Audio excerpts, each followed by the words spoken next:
I believe that I am more aware and accepting of my own mortality than most people. This isn't necessarily a good thing for me, or a bad thing for everybody else. If everyone understood their mortality, then most of our modern-day activities would be forgone for fear of the injuries and deaths they caused. I mean, cars are our main source of transportation, and in the US alone, over 32,000 people died in car accidents. If people understood the risks they were taking every time they simply started their car, they'd never set foot outside the house. And heaven knows what they'd do if they ever learned of the risks inside their homes. Now, some people deal with death daily.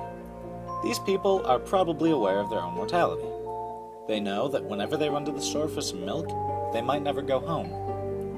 Those people are probably not the most fun to hang around with. And I have a sneaking suspicion that this calls for some explanation.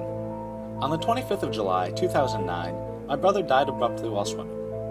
Now, Matt was not exactly someone who you would expect to die abruptly. He was perfectly healthy, and as far as anyone could tell, vibrant and active. But there he was, all dressed up and nowhere to go. His death was like a wake-up call about my own mortality, but like any good teen, I acknowledged it and went. More recently, I've discovered some interesting data.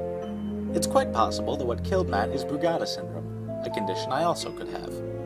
This lovely syndrome manifests as fainting, heart palpitations, and sudden death. Wonderful.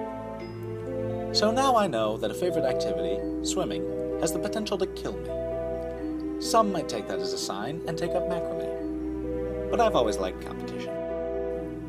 Rather than moping about the inevitability of my death, I've decided to take it as a challenge.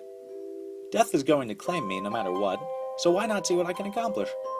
Knowing every second is one less that I have just pushes me to keep doing more. How many papers can I write? How many times can I swim a mile continuously?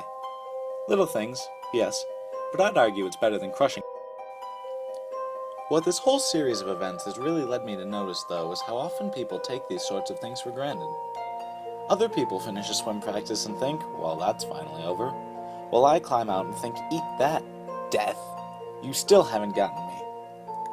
So I feel that while most people benefit from not acknowledging death in their day-to-day lives, things just get a lot more meaningful when everything you do is another victory against an implacable